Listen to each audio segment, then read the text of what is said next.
Hi, Moonies. I'm back with another Sailor Moon Crystal review. Right now we are reviewing Act 35, Labyrinth 2, which aired last week, so let's jump right into it. It picked up right where Act 34 left off, and right off the bat, I have got to say, in this episode, Venus did not have the brightest idea. And the reason I say that is because they're going down a hallway and they're trying to find some villains, I guess, to fight. And her bright idea is, during a big battle, let's all split up. In the 90s, this didn't happen. When they fought Pharaoh 90 and Mistress 9, Sailor Moon, Neptune, and Uranus were all in the school, and Mercury, Mars, Jupiter, and Venus were doing the Sailor Box attack to prevent the evil from going into the town. And Pluto died for stopping time. So that all happened in the 90s. This didn't happen this time. So, anyway, Sailor Venus has an idea of, let's split up. Oh, and Sailor Moon, you go with Neptune, Uranus, and Pluto. So, yeah, also what happened is we get to see Mistress 9 swallow Chibiusa's silver crystal. And we get to see her lick her lips, which I'm thinking, ew, nasty, gross. That kind of didn't happen. In the 90s, she only swallowed Chibiusa's pure heart, not the silver crystal. So that's another thing that's different. Also, while Mamoru is watching, protecting Chibiusa, and keeping her on life support, she starts to glow. And he's kind of like, whoa, what's going on? What's happening? Whereas in the 90s, she did glow, but it wasn't as bright as it was in this episode. So we kind of cut to Chibiusa's subconsciousness. And she's floating, telling us that she's scared, and we get to see Hotaru. Hotaru is telling her, don't keep showing the silver crystal to everybody. Keep a hold of it. It's sacred. It's powerful. And that I will protect you. In the 90s, when we had this episode,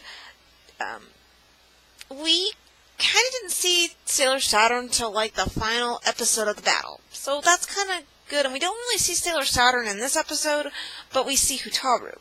So, that's good. What else do I want to say about this?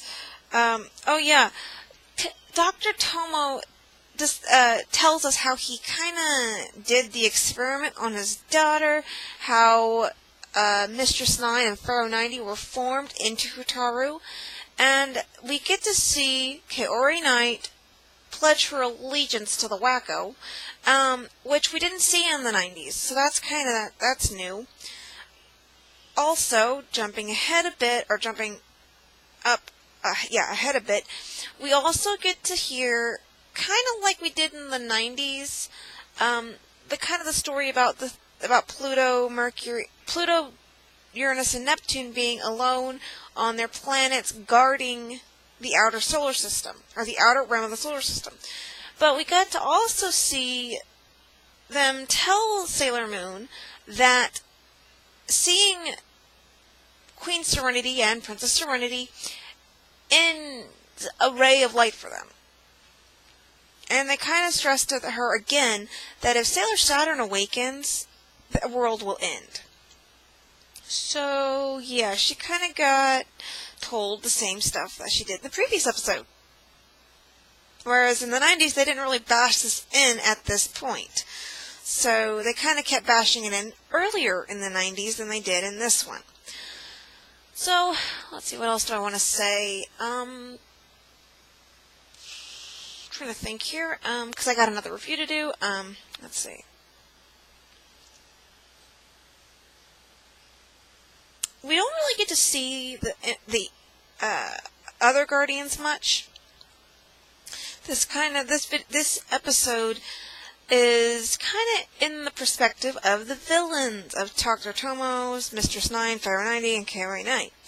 So yeah, we didn't really get to see much of the Scouts. So we did get to see Mercury use her visor again, her computer visor, and that's when we got to hear Venus's perfect, non-threatening plan of let's split up. We are not better than a freaking group. They're not better as one. We're better when we split up.